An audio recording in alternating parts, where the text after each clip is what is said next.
ఎన్నిసార్లు అలసిపోయాం, ఆగిపోయాం, పరిగెత్తడం మానేసాం, ప్రభు మీద ఆయాసపడినాం. ఇది కష్టమని, ఇబ్బంది అని, కుదరదని, జరగదని ఎన్నిసార్లు ఈ భాగ్యాన్ని తోసివేసుకున్న భాగ్యులము. ఈ ప్రపంచంలో ఇంకెవరిని ప్రేమించడానికి మనిషే లేడన్నట్లుగా ప్రభు మనల్ని ప్రేమిస్తూ వెంటబడుతూ వస్తాడు. ప్రభు నా చేత కాదయ్యా, పడిపోయినాయనయ్యా, రాలేనయ్యా, నీ దగ్గరకు ఏ ముఖముతోడో వద్దు ప్రభు, యేసునాథ నీదుమరోలా. ఎన్నిసార్లు ఎగరగొట్టాం, ఎన్నిసార్లు కాదనుకున్నా, ఎన్నిసార్లు పర్లేదులే అనుకున్నా, ఎన్నిసార్లు మానేసినా, ఎన్నిసార్లు తృణీకరించిన, ఎన్నిసార్లు వెళ్ళేవాళ్ళని కూడా ఆపు చేసిన. ఇశ్రాయేలు నీ భాగ్యం ఎంత గొప్పది, యెహోవా రక్షించిన నిన్ను పోలిన వారు. ఒక విషయం, భాగ్యము, భాగ్యవంతులు అనే మాటను గురించి, ఎవరు భాగ్యవంతులు? ఈ తెలుగులో చాలా పెద్ద పదం. దీనికి తెలుగులో ఒక చిన్న పర్యాయ పదం ఏంటంటే అదృష్టవంతులు. క్రైస్తవ సమాజంలో అదృష్టం అనే పదం లేదు, కానీ భాగ్యవంతులు అనే పదం బైబిల్లో వాడబడుతూ వచ్చింది. కానీ ఎవరు భాగ్యవంతులు? లోకం అంటది కదా, అదృష్టం మీరంతా లక్కీ పీపుల్, ఫార్చునేట్, అన్ఫార్చునేట్ అని అంటాం. మన క్రైస్తవులకి, ప్రభువుని నమ్ముకున్న వారికి అలాంటిది ఏం లేదు. ప్రభు మనకిచ్చే భాగ్యం. మొదటి భాగ్యం ఏంటి? ద్వితీయోపదేశకాండం 8:18.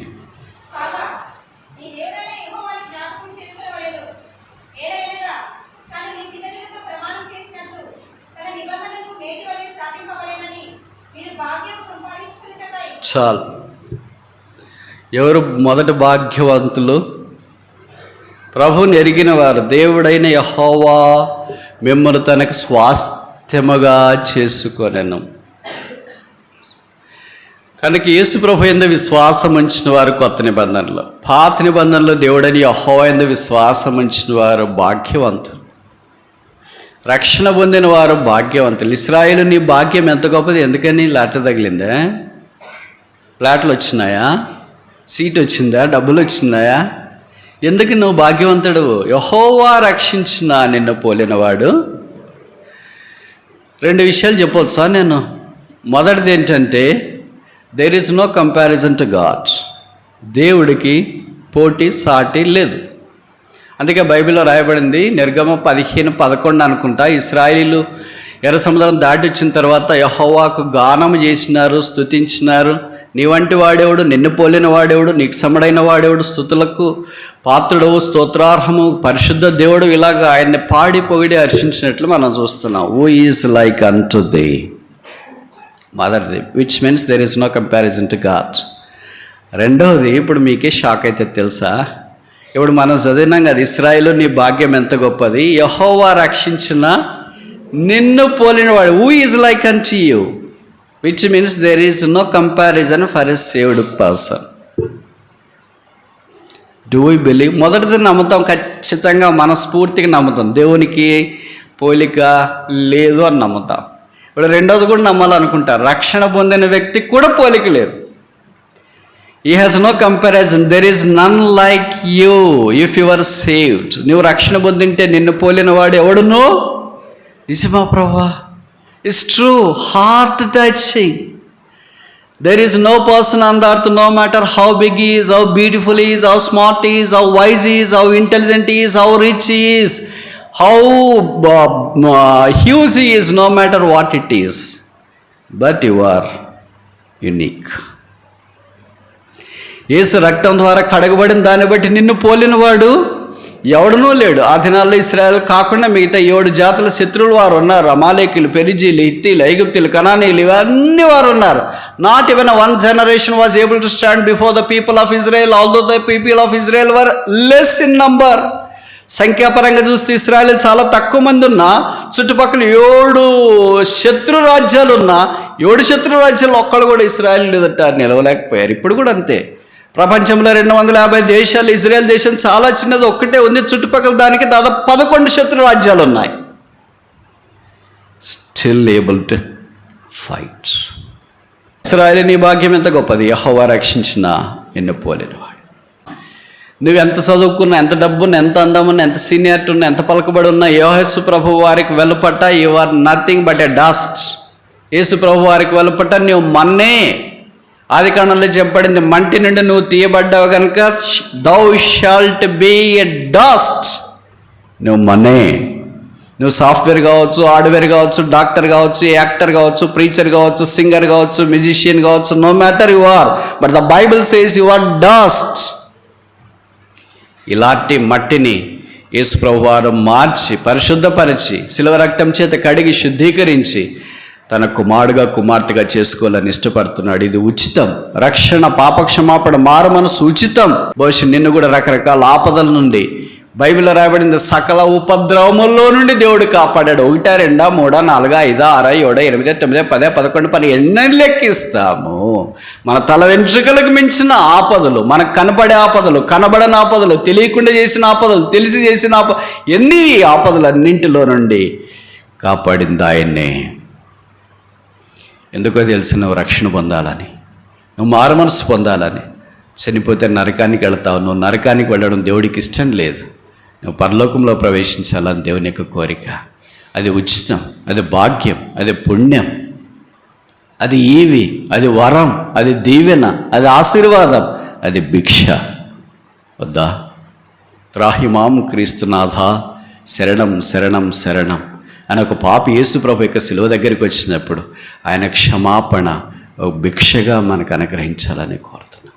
క్షమాపణ విలువ, విడుదల విలువ ఖైదీకి మాత్రం, బంధించబడిన వానికి మాత్రమే తెలుస్తుంది. ఆకలి విలువ ఆహారం లేని వాడికి, పస్తున్న వాడికి మాత్రమే తెలుస్తుంది. దాహం విలువ దప్పికొన్న వాడికి మాత్రమే తెలుస్తుంది. జీవితం విలువ మాడపడక మీద ఉన్నవాడికి మాత్రమే తెలుస్తుంది. ఆరోగ్యం విలువ అనారోగ్యంతో బాధపడుతున్న వాడికి మాత్రమే తెలుస్తుంది. భర్త విలువ భర్త లేని వాడి స్త్రీకి మాత్రమే, విధురాలకు మాత్రమే తెలుస్తుంది.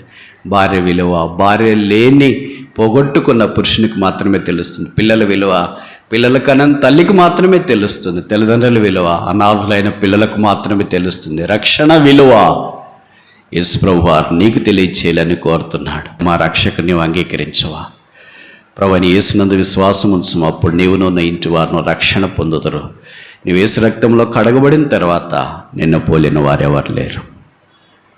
దీన్ని మనం చాలాసార్లు నమ్మం. Whether you believe it or not, the Bible says it so. Bible సెలవిస్తుంది, there is none like unto you.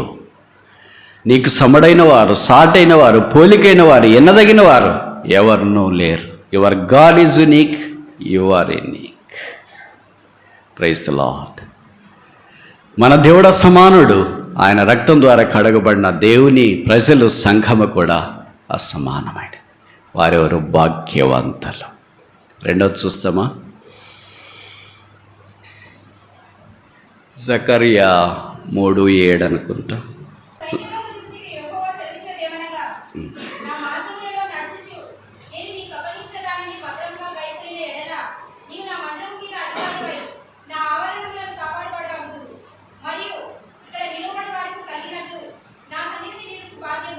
చాలు. నా సన్నిధిని నిలుచు భాగ్యము, భాగ్యవంతులు. భాగ్యము భాగ్యము భాగ్యమై చెప్తున్నా. మొదటిది ఏంటి? సాల్వేషన్, రక్షణ ఒక భాగ్యం. రక్షణ పొందిన వారు భాగ్యవంతులు. మనకు తెలుసు కదా, భాగ్యవతి అని చాలామంది పేర్లు పెట్టుకున్నాం. అప్పట్లో పెట్టుకునే వాళ్ళే. ఇప్పుడు ఎవరు వతి ఇట్లాంటి పదాలు ఎవరు పెట్టుకోరు. అన్నీ 2 అక్షరాల పదము. రైనా, గీత, ఇలాగ 2 అక్షరాలు. ఇంతకుముందు 3 అక్షరాల పదాలు ఉండేవి. 3 అక్షరాలు పోయి 2 అక్షరాలు వచ్చినాయి. తర్వాత ఒకే అక్షరం వస్తుందని తెలియదు. భాగ్యవతి అనేది నేను పలికే మాటలు కాదు, బైబిల్లోనే రాస్తారు. లేయా ఆయన గర్భం విషయంలో చెప్పబడిన ప్రస్తావన గురించి మాట్లాడుతూ వచ్చింది. నన్ను భాగ్యవతి అంటారు అని అనుకుని ఆమె కుమారుని కనింది. ఆ కుమారునికి ఆషేర్ అనే పేరు పెట్టింది. అది మనకు పరిచయం. అక్కడ భాగ్యవతి, భాగ్యవంతురాలు 2 పదాలు వాడుతూ వచ్చినారు. కనుక ఇంగ్లీష్ బైబిల్లోనైతే లక్కీ, ఫార్చునేట్ అనే పదాలు వాడుతూ వచ్చినారు.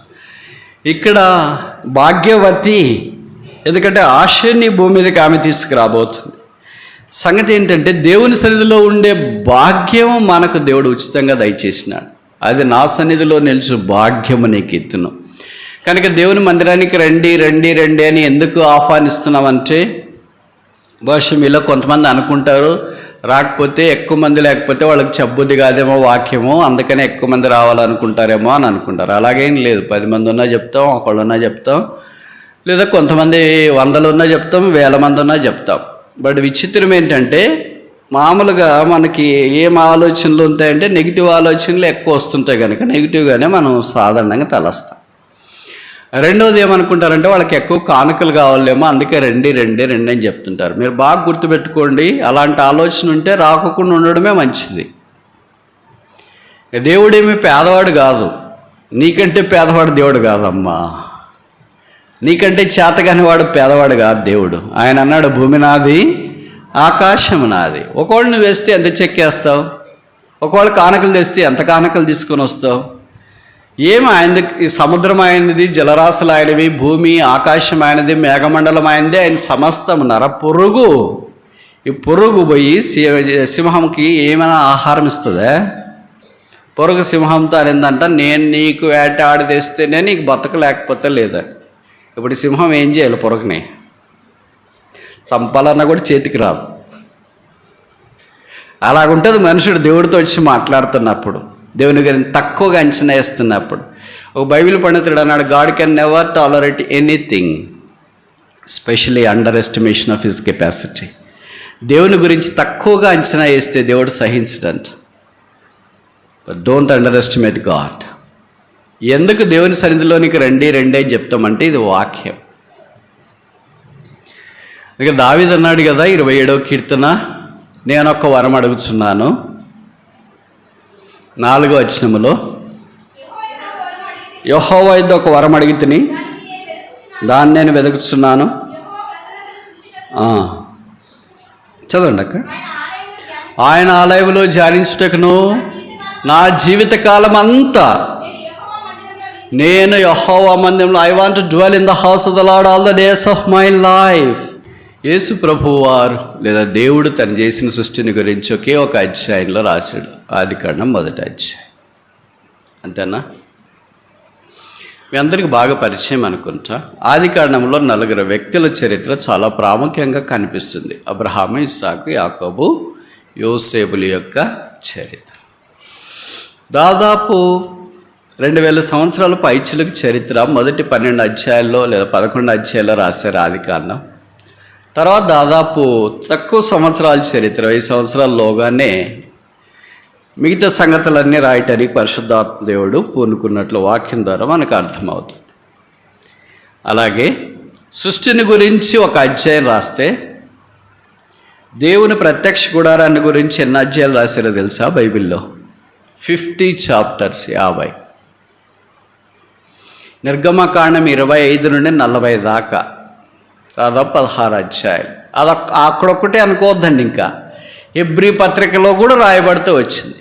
కనుక ఇవన్నీ టోటల్గా కలుపుకుంటే, అంటే ఆ నిర్గమకాండం నుండి కొత్త నిబంధన దాకా దేవుని యొక్క మందిరము లేదా ప్రత్యక్ష గుడారాన్ని గురించి రాయబడిన సంగతులన్నీ కలుపుకుంటే 50 అధ్యాయాలు ఉంటాయి. సృష్టిని గురించి కలిపితే ఒకే ఒక అధ్యాయం ఉంది. మనకు సృష్టి చూస్తేనే కళ్ళు తిరుగుతాయి, అంతేనా? ఈ నదులు చూసినప్పుడు, చుట్టుపక్కల ఉన్న అడవులు చూసినప్పుడు, అబ్బా ఏముంది క్రియేషన్, అబ్బా బ్యూటిఫుల్ సీన్, వాటర్ ఫాల్స్ ఎలాగున్నాయి, రివర్ మియాండరింగ్ ఎలాగుంది, సముద్రం చూస్తేనే అబ్బా కళ్ళు తిరిగిపోతున్నాయి, అసలు నీళ్ళు తాగటానికి కూడా. ఇది చూస్తేనే ఇలాగుంటే ఇంకా ఆకాశ మహాకాశాలంట. భూమి మీద 6000 సంవత్సరాల మానవ చరిత్రలో మహాజ్ఞానైన సొలొమోను మందిరం కట్టిన తర్వాత దేవుని సన్నిధిలో మోకరం చేసిన ప్రార్థనలో దేవుని ఇలాగ సంబోధించినాడు, ఆకాశ మహాకాశాలు పట్టజాలని దేవా. ఆకాశ మహాకాశాలు పట్టవు, పరలోకం ఆయన సింహాసనము, భూమి ఆయన పాదపీఠము. అలాంటి దేవుడు నివాసం ఉండుట కొరకై 50 అధ్యాయాలు ప్రత్యక్ష గుడారాన్ని రాస్తే, అలాంటి దేవుడు చేసిన సృష్టిని గురించి ఒక అధ్యాయం రాశాడు. ఇప్పుడు దీన్ని బట్టి నేను ఏం చెప్పదలుచుకున్నానంటే, priority basis of the space allocated by the Holy Spirit in the holy writ.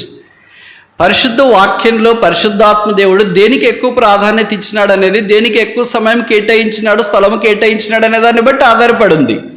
అందుకనే మనకు పాట కూడా ఉంది అనుకుంటా, సృష్టిని చేసిన శక్తి కంటే పాపికి ఇచ్చిన రక్షణ గొప్పది. సృష్టిని చేస్తేనే మనం చూస్తేనే మనం చూసే సృష్టి ఒక పర్సెంట్ ఉంటుందో లేదా 1% ఉంటుంది అనుకో, లేదా అటు ఉంటుంది అనుకో, ఇంకా 99% సృష్టి జీవితాంతం చూసినా అయిపోదు. అది అంత సృష్టిలోన పాపికి ఇచ్చిన రక్షణే గొప్పదే అని అనుకున్నప్పుడు, ఆ రక్షించబడిన పాపి తిరిగి ఆయన ఆవరణంలోనికి వచ్చినట్లుగా, సాక్ష్యంలోనికి, సంఘములోనికి, సన్నిధిలోనికి, ప్రత్యక్ష గుడారంలోనికి వచ్చినట్లుగా 50 అధ్యాయాలు రాయాలన్నా, గుండీలు ఇలాగ వేసుకోండి అని రాయాలన్నా, తెరలు ఇలాగ పెట్టుకోండి అని రాయాలన్నా, లాకులు ఇలాగ వేసుకోండి అని రాయాలన్నా, గంటలు ఇలాగ వేసుకోండి అని రాయాలన్నా, పైనది ధరించుకు ఇలాగని రాయాలన్నా, ఇలాగ నూలు ఉండాలా, ఇలాగ బంగారం ఉండాలా, ఇలా కోటింగ్ ఉండాలా, ఇంత వివరణ అవసరమా? సృష్టిలో ఇంత వివరణ లేదే. సూర్యుడు ఇలాగున్నాడు, దాంట్లో పలానా గ్యాసులు ఉన్నాయి, ఇంత సంవత్సరాలకి ఎగ్జాస్ట్ అవుతుందని లేడే. చంద్రుడు ఇలాగున్నాడు, నక్షత్రాలు ఇలాగున్నాయి, భూగ్రహం ఇలాగుంది, ఇన్ని ఖండాలు ఉంటాయి, ఇన్ని ప్లేట్లు ఉంటాయి, ప్లేట్లు తిరుగుతాయి, ప్లేట్ కొట్టుకున్నప్పుడు భూకంపాలు వస్తాయి, భూమి మీద కొట్టుకుంటే భూకంపాలు అంటారు, సముద్రంలో కొట్టుకుంటే సముద్రం పొంగి బయటకు వస్తుంది, దాన్ని సునామీ అంటారు. ఇవన్నీ లేవేంటి మరి దాంట్లో? It was not a prominence for the Holy Spirit. పరిశుద్ధాత్మ దేవునికి అదేమీ ప్రాముఖ్యమైనది కాదు. ఏది ప్రాముఖ్యమైందంటే దేవుడు మనుషుల మధ్యలో నివాసం చేయలేనే సంగతి. సరే, ఇది పాత నిబంధన బ్రదర్. కొత్త నిబంధన సంగతి ఏంటంటే, కొత్త నిబంధన కూడా నేను చెప్తా, ఇక్కడ ఉన్నాను చెప్పడానికే. మీ దగ్గర జవాబు లేదు, కానీ మీరు అడిగే ప్రశ్నలకు నా దగ్గర జవాబు ఉంది. ఇప్పుడు నేను చెప్పనా, కొత్త నిబంధనలో అపోస్తలుడైన పౌలు 14 పత్రికలు రాశాడు.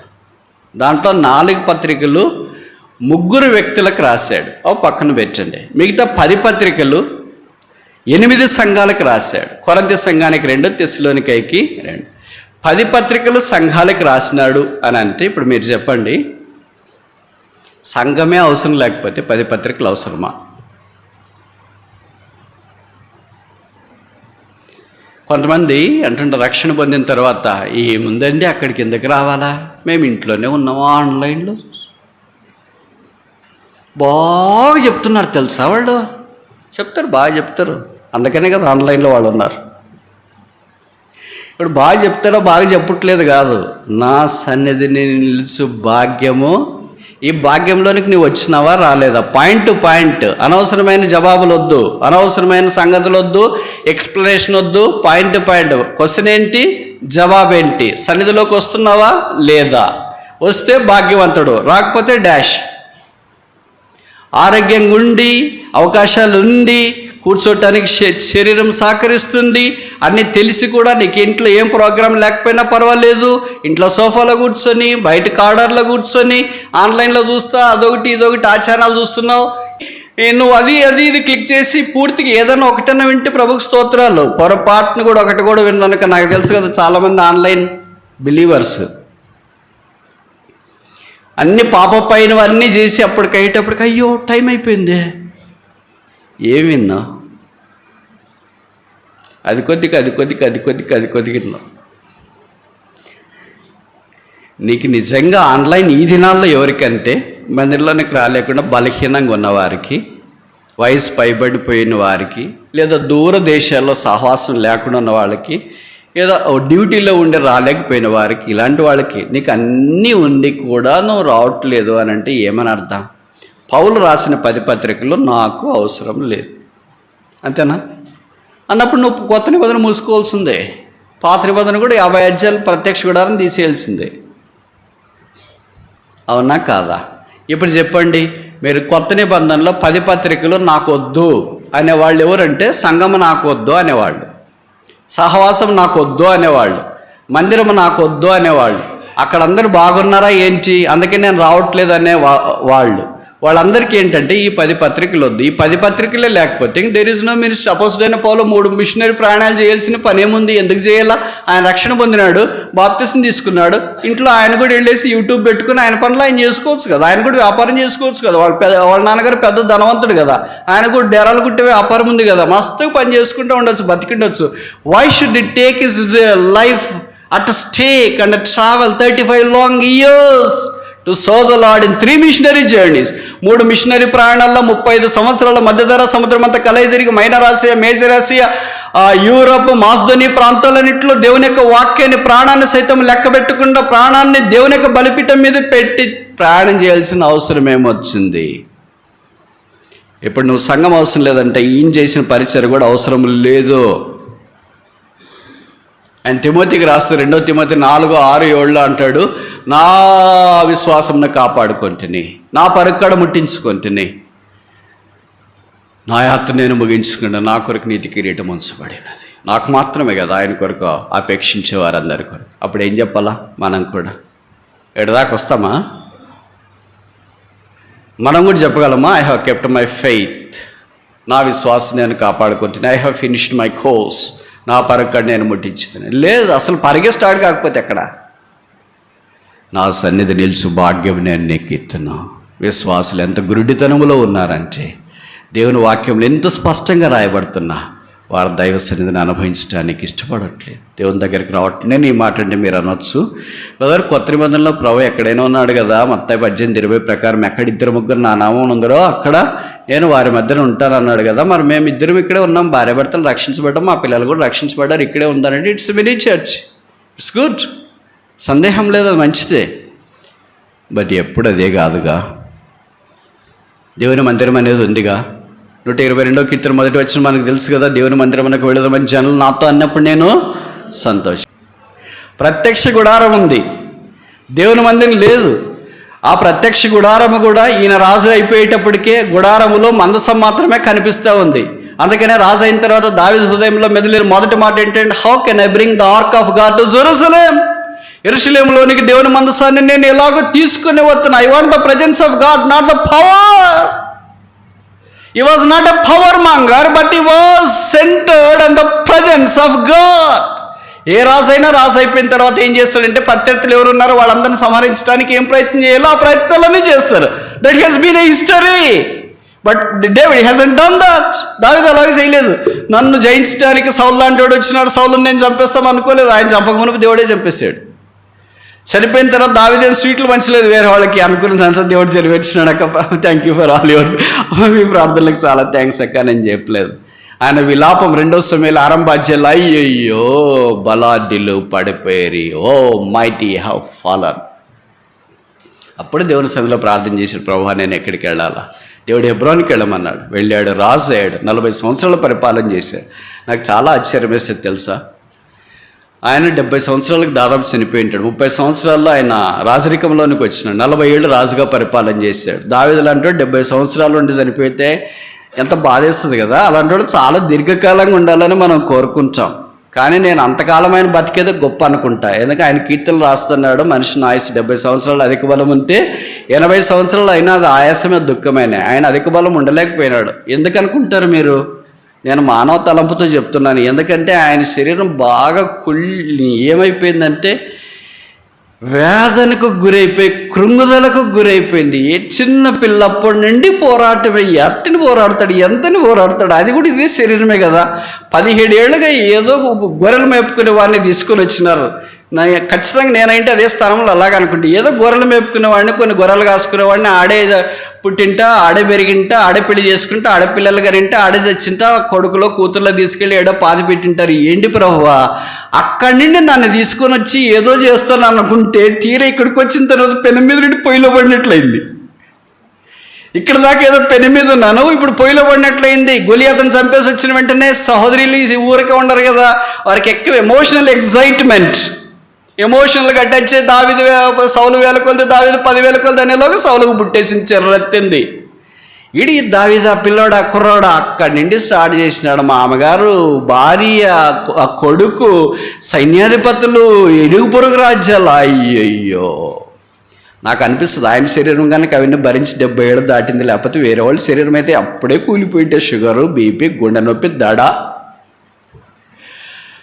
అందుకే అనుకుంటా ఆయన ఎక్కువ కాలం బతకలేదేమో.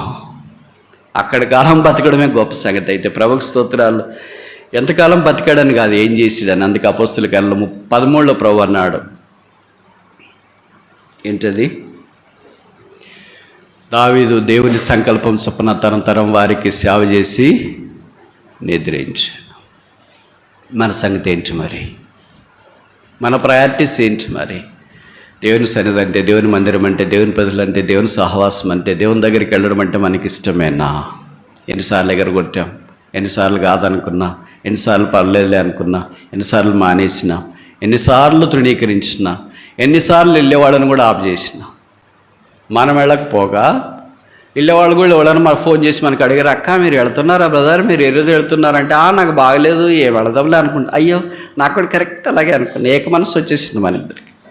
ఆగిపోవడంలో భలే ఏక మనసు వస్తుంది, కానీ వెళ్ళేదాంట్లో ఏక మనసు రావట్లేదు. నేను వెళ్తున్నాను బ్రదర్, నేను వెళ్తున్నాను అక్క అంటే, సరే మీరు వెళ్ళండి అక్క, నాకు చేత కాదులే, ఆడొస్తాం, ఇంకోసారి వస్తాం. కానీ దాంట్లో ఏక మనసు రాదు. నేను కూడా వస్తానులేని రాదు. కానీ ఆగిపోవడంలో మాత్రం, ఆధ్యాత్మికమైన సంగతులు కానీ దాంట్లో మాత్రం ఏక మనసు భలే వస్తుంది. జకర్యా దినాల్లో నా సన్నిధిలో నిలిచి భాగ్యం నేను మీకు ఇత్తను.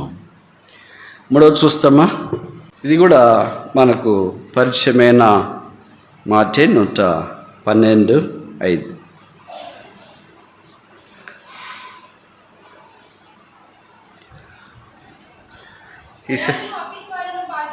మెల్లికి చదవండి అక్క. దయాళును అప్పిచ్చువారును భాగ్యవంతులు. మూడవ భాగ్యవంతులు ఎవరు? దయగలిగిన వారు. అప్పిచ్చువారంటే తీసుకుంటానికి రెడీగా ఉన్నారు, చాలామంది ఇచ్చేవాళ్ళు కావాలి కదా. Sharing people, caring people. దయాళుడు అంటే who are more concerned about others to, వాళ్ళని బట్టి మాత్రమే కాకుండా ఇతరులకు కూడా. ఈ భాగ్యవంతుల కేటగిరీకి వస్తామా, మనకు దయ చూపడమే ఇష్టం ఉండదు.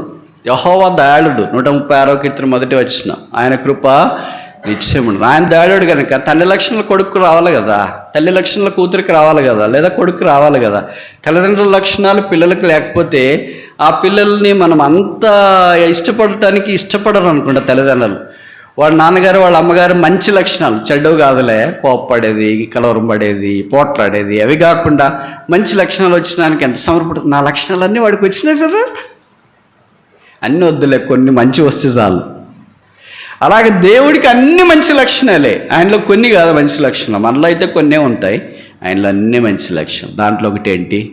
దయాళుడు. ఆయన దయగలిగిన వాడు. కాపర్లేని గొర్రెల వల్లే ప్రజలు చెదిరిపోతున్నప్పుడు చూచి ఆయన దయగలిగినాడు. వారి విషయమే కనికరపడి, మూడ్ విత్ కంపాషన్ అని ఇంగ్లీష్లో రాయబడుతూ వచ్చింది.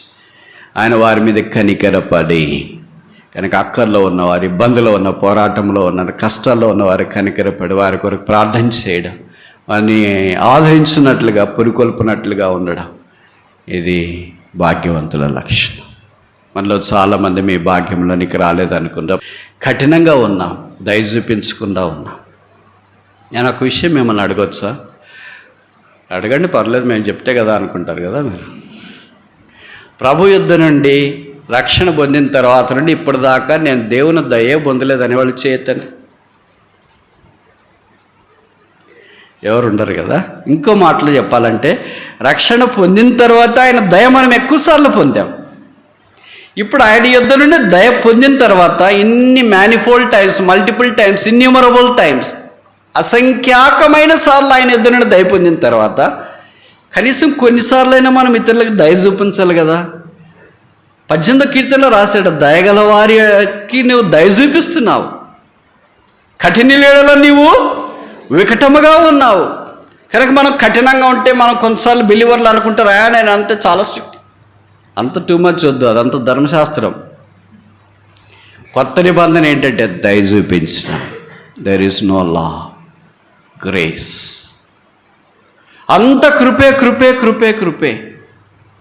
ఇక్కడ ధర్మశాస్త్రం ఏం చెప్తుందంటే, ఈ సమయానికి ఇది చేయాలి, ఇది చేయాలి, ఇది చేయాలి, ఇది చేయాలి అని చెప్తా.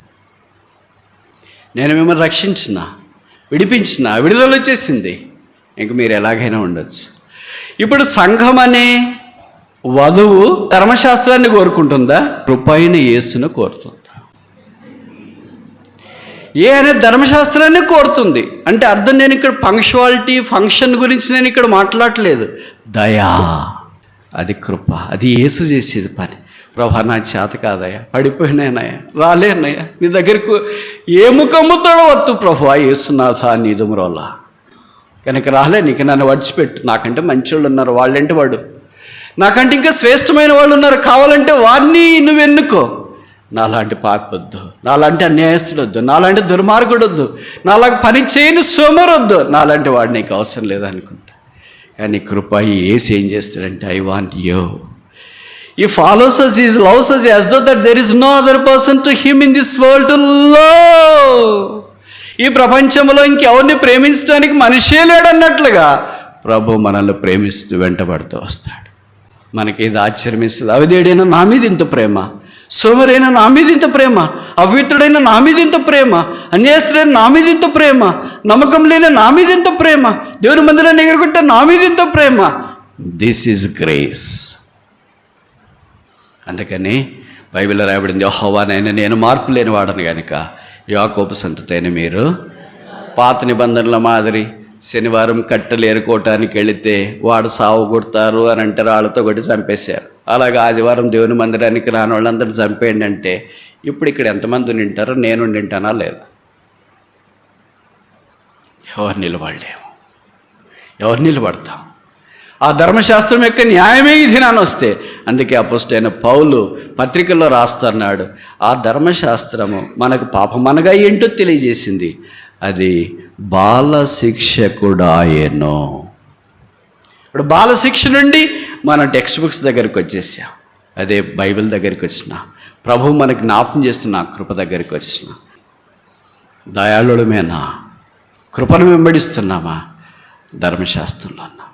విచిత్రం ఏంటంటే చాలామంది విశ్వాసులు including leadership, Sunday class teachers, ministers, they want law not క్రైస్.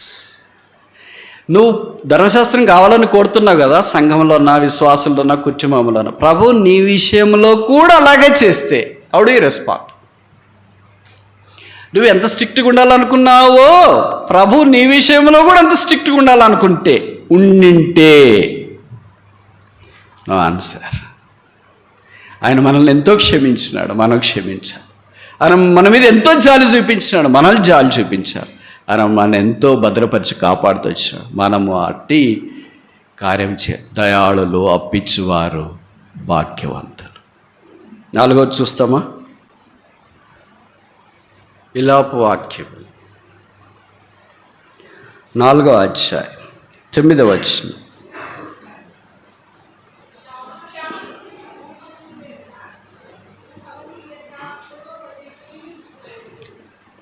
అక్క వినపడట్లేదక్క. క్షామహతులు అక్క, ఖడ్గహతులు క్షామవంతుల కన్నా. అంటే ఇక్కడ ఈ తెలుగు నాకు తెలిసి మనలో చాలామందికి అర్థం కాదనుకుంటా. చాలామంది తెలుగు వచ్చు అంటారు కానీ బైబిల్ తెలుగు నాకు తెలిసి 90% అని కాదు, అర్థం కాదు మనకి. అందుకనే కొన్నిసార్లు అలాంటప్పుడు ఇంగ్లీష్ బైబిల్ చూసుకుంటే మనకు కొత్త పదాలు అర్థమవుతాయి. ఈ హతులు, ఖడ్గహతులు క్షామహతుల కంటే భాగ్యవంతులు. ఖడ్గహతులు అంటే ఎవరు? ప్రభు కొరకు అత్సాక్షులైన వారు. క్షామహతులు అంటే ఎవరు? ప్రభు కొరకు జీవిస్తేనే పస్తుని ఉపవాసాలు ఉంది అంటే క్షామము, కరువులోన తమ ప్రాణాలు కోల్పోయిన వారు. ఉదాహరణకి పాత నిబంధనలో ఏలియా ఉన్నాడు, ఆయన దినాల్లో కరువు వచ్చింది, ఒక స్థలానికి వెళ్ళాడు, దేవుడు ఆయన అక్కడ ఉంచి కొంతకాలం పోషిస్తూ వచ్చినాడు. ఒకవేళ అదే పోషణ లేకపోతే ఆయన బహుశా వెళ్ళిపోయిండేవాడు. అలాగా క్షామంలో దేవుడు కొంతమందిని కాపాడుతూ వచ్చినాడు, కొంతమందిని మరణానికి అప్పగించినాడు. క్షామహతుల కంటే అంటే క్షామం వచ్చినప్పుడు కొంతమంది చనిపోయారు. క్షామం వచ్చింది రూతు దినాల్లో, అంటే వాళ్ళ మామగారి దినాల్లో, వాళ్ళ కుటుంబం అంతా యూదా దేశ బెత్లెహేముకి వెళ్ళిపోయింది. ఇలా క్షామం వచ్చినప్పుడు కొంతమంది చనిపోయారు, కొంతమంది అటు ఇటు చెదిరిపోయారు, ఆత్మీయంగా చనిపోయారు. అయితే ఖడ్గహతులు క్రీస్తు కొరకై హతసాక్షులైన వారు, యేసు నామమును బట్టి చంపబడ్డానికి ఇష్టపడినవారు, వారు మరీ భాగ్యవంతులు. అంటే అర్థం, నేను కూడా క్రీస్తు కొరకు హతసాక్షి కావాలనుకుంటున్నాను బ్రదర్, ఎవరైనా ఎక్కడైనా చంపుతారేమో చెప్పండి అని కాదు అని అర్థం. మనకు తెలుసు కదా అపోస్తలులు ప్రభు కొరకు హతసాక్షులు అయ్యారు అనే సంగతి కూడా తెలుసు. ఆ తర్వాత చరిత్రలో చాలామంది క్రీస్తు కొరకే హతసాక్షులయ్యారు. అంటే అర్థం ఏంటంటే ఇది క్రీస్తు కొరకు ప్రాణార్పణముగా మనం పోయబడట. Not I but Christ liveth in me. నేను కాదు జీవించేది, గలతీ 2:20. I am crucified with Christ, yet not I but Christ liveth in me. నేను క్రీస్తు కూడా సిలువ వేయబడి ఉన్నానికి జీవించువాడను నేను కాను. ఇప్పుడు దాకా ఎన్ని రకాలైన భాగ్యవంతులు చూసాము? 4 రకాలు. మొదటి రకమైన భాగ్యవంతులు ఎవరు? రక్షణ పొందిన వారు. రెండవ రకమైన భాగ్యవంతులు ఎవరు? దేవుని సన్నిధిలోనికి వచ్చిన వారు, సాల్వేషన్ రక్షణ పొందినవారు, ఆయన సన్నిధి అంటే శాంక్చురీ, ఆ స్థలంలోనికి వచ్చిన వారు.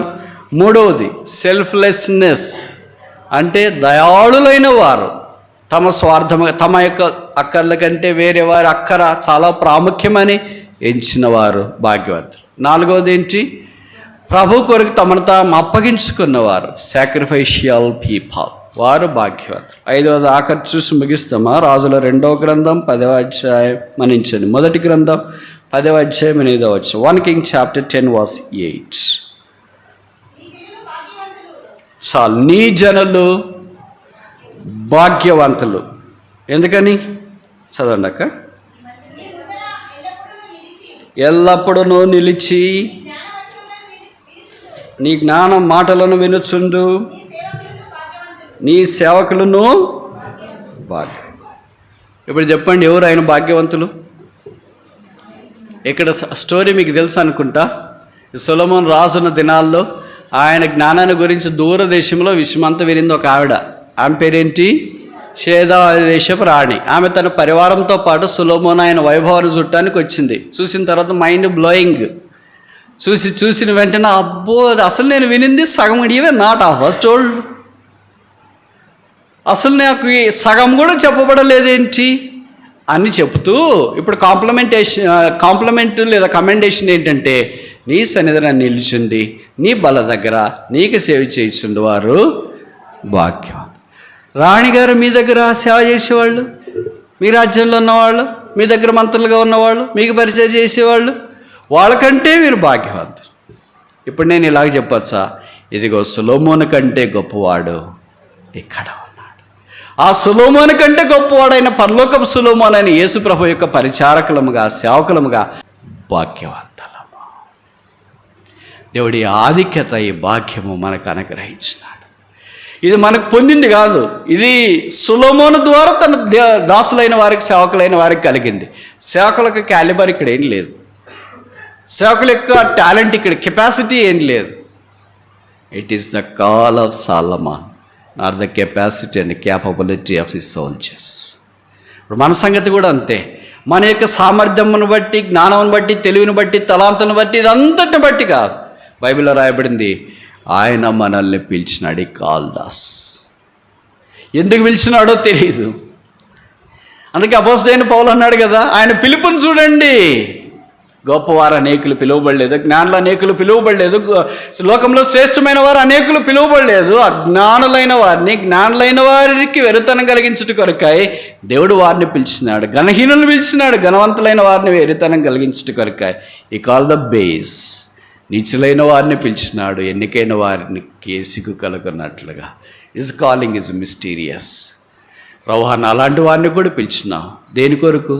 కష్టపడటానికి కాదు, భాగ్యవంతులుగా ఉండి ఆయనకు పరిచయం చేస్తూ. అందుకే ఇది శివాదేశపు రాణి చూసిన దృశ్యం. ఆమె చాలా దృశ్యాలు చూసిండొచ్చు. Why only this picture is mention here? ఇంటి ద్వారం చూసిండొచ్చు, గుమ్మం చూసిండొచ్చు, గేటు చూసిండొచ్చు, తర్వాత సింహాసనం, కిరీటం, ఇవన్నీ చూసిండొచ్చు. కానీ అక్కడున్న సంగతులన్నిటి గురించి జ్ఞాపకం చేయబడుతుంది. అయితే యేసు ప్రభు తన శరీరాన్నే మన కొరకు అర్పించినాడు. ఇదిగో సొలొమోను కంటే గొప్పవాడు ఇక్కడ ఉన్నాడు. సొలొమోను దగ్గర పరిచయం చేసే భాగ్యం మనకు లేకపోవచ్చు, కానీ సొలొమోను కంటే గొప్పవాడి దగ్గర పరిచయం చేసే భాగ్యం మనకుంది. ఇశ్రాయేలు, నీ భాగ్యము ఎంత గొప్పది. ఏముంది నాకు భాగ్యము? 5 విషయాలు చూసిన. మొదటిది ఏంటి? రక్షణ భాగ్యము. రెండవది ఏంటి? శాంక్చురీ భాగ్యము, ఆయన మందిరంలోనికి ప్రవేశించి సన్నిధిలో ఉండే భాగ్యము. మూడవది ఏంటి? దయాళులుగా ఉండే భాగ్యము. నాలుగవది ఏంటి? సాక్రిఫైస్, మనల్ని మనమే ప్రాణార్పణంగా అప్పగించుకునే భాగ్యము. ఐదవది ఆఖరిది సర్వింగ్, ఆయన సన్నిధిలో ఆయనను సేవించే సేవకులుగా, కుమారులుగా, కుమార్తెలుగా ఆయన మనల్ని పిలిచినాడు. ఇది భాగ్యమని ఎరగక, ఇది కష్టమని, ఇబ్బంది అని, కుదరదని, జరగదని ఎన్నిసార్లు ఈ భాగ్యాన్ని తోసివేసుకున్న భాగ్యులము. విచిత్రమేమో తెలుసా? అభాగ్యుడికి భాగ్యం యొక్క విలువ తెలియదు. భాగ్యం యొక్క విలువ భాగ్యవంతులకే తెలుస్తుంది. ఆయన శిలువ ప్రేమను బట్టి ఎన్నిసార్లు మనం దూరం అయినా ఆయన తిరిగి సమకూర్చి కడిగి శుద్ధీకరిస్తూనే ఉన్నాడు. మన సంగతి ఏంటి? ఇంత భాగ్యవంతులుగా మమ్మల్ని ఉచితంగా చేశారు. దీనికి ఎవరైనా డబ్బులు చెల్లించినారా? దీనికి ఎవరైనా క్రయం చెల్లించినారా? దీనికి ఎవరైనా వ్యయం చెల్లించినారా? దీనికి ఎవరైనా ప్రయాసపడ్డారా? ఇది ఉచితం. ఒకటే పిలుపు. అందుకే మీ పిలుపును గురించి చూడండి. పరలోక పిలుపు, పరిశుద్ధమైన పిలుపు.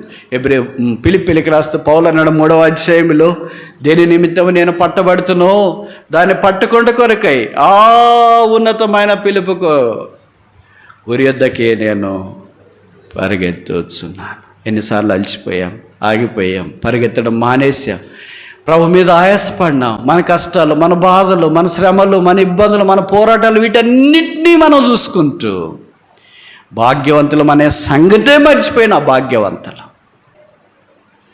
నాకు తెలిసి ఏ యోగ్యత మనకు లేదనుకుంటా. మరలా శిలువ దగ్గరికి వెళ్ళి ఆయన రక్తపూటలో కడుక్కొని అభాగ్యవంతుని ప్రభువా, చెయ్యి చాపలేను, నోరు తెరవలేను, అయినా నీ విందులోనికి నన్ను ఆహ్వానించా, రావచ్చా? May come in. బైబిల్ రాయబడింది, యేసు రక్తం ప్రతి పాపం నుండి మనల్ని కడిగి పవిత్రులుగా. భక్తులైన వారు ప్రభు దగ్గరికి వెళ్ళిపోతున్నారు, సిద్ధపడుతున్నారు, ఎదురు చూస్తున్నారు. దేవుడు మనకి వయస్సు, ఆరోగ్యము, క్షేమస్థితి, అనుకూలత, స్వేచ్ఛ, స్వాతంత్రం అన్నీ అనుగ్రహించినాడు. కానీ రావడంలో ఇంకా దూరం అయిపోయినాం. ఆరంభ దినాల్లో మనకి ఇంత సువార్త ఎస్టాబ్లిష్మెంట్ లేనప్పుడు ఓఎం టీమ్స్ మన దగ్గరికి వచ్చేవి. నాకు కూడా తెలుసు. మేము రక్షణ మంది నేను పిహెచ్డి చేస్తున్న స్థలంలో ఓఎం టీమ్స్ వ్యాన్లో వచ్చినారు. వాళ్ళు సువార్తలో నిష్ఠాగరిష్ఠులు. అప్పట్లో దాదాపు ఎక్కడికి వాళ్ళు వచ్చినా మన సహవాసాన్ని ఆధారం చేసుకొని ఇట్లా మందిరంలో ఫెసిలిటీ వినియోగించుకొని, ఒకవేళ మనం ఆ సువార్తలో పాలు పొందినా తీసుకెళ్తారు. మనం పాలు పొందలేమనుకున్నా వాళ్ళకి మనం షెల్టర్ ఇచ్చి చేయగలిగిన సహాయం చేస్తే వాళ్ళే వెళ్ళి సువార్త ప్రకటిస్తారు. అలాగే దాదాపు నేను చదువుకుంటున్న స్థలంలో కూడా దాదాపు 4 రోజులు ఉన్నారు. వాళ్ళతో పాటు కలిసి నేను కూడా ఆ సువార్తలో పాలు పొందడానికి వెళ్ళాను. చాలామంది యవనస్తులు ఎంత ప్రభు కొరకు ఆశ, రాత్రింబగళ్ళ కష్టపడి గ్రామాల వారికి అర్థమయ్యేటట్లు ఆ పాటలు, సామాన్యులకు అర్థమయ్యేటట్లు పాటలు, వారికి వాక్యము, తర్వాత కొన్ని బోర్డ్స్ పెట్టి వాళ్ళకు కొన్ని కథల రూపంలో చూపించట, వాళ్ళు రక్షణ లేని వారిని ఎలాగ ప్రభు దగ్గరికి తీసుకుని వెళ్తారని. దేవుని జనమా, సంఘమా, దేవుడు వాడుకుంటున్న సాధనాలు భక్తులైన వారు కొనిపోబడుతున్నారు. భక్తిహీనుడు నాలాంటి వాడు ఉన్నాడు. నీతిమంతులు కొనిపోబడుతున్నారు. దుర్నీతిమంతుడైన నాలాంటి వాడు ఉన్నారు. ప్రభు కొరకు త్యాగం చేసేవారు కొనిపోబడుతున్నారు. త్యాగం లేని స్వార్థపూర్తుడైన నాలాంటి వాళ్ళు ఉన్నారు. ప్రభువును మనఃపూర్తిగా సేవించేవారు కొనిపోబడుతున్నారు. మనఃపూర్తిగా సేవించలేని నాలాంటి వాళ్ళు ఉన్నారు. ప్రభు కొరకు తమ ప్రాణాన్ని అర్పణముగా పెట్టేవారు కొనిపోబడుతున్నారు. ప్రభు కొరకు అర్పణగా పెట్టలేని నాలాంటి వాళ్ళు ఉన్నారు. ఎందుకో తెలుసా? మారుతామేమో అని.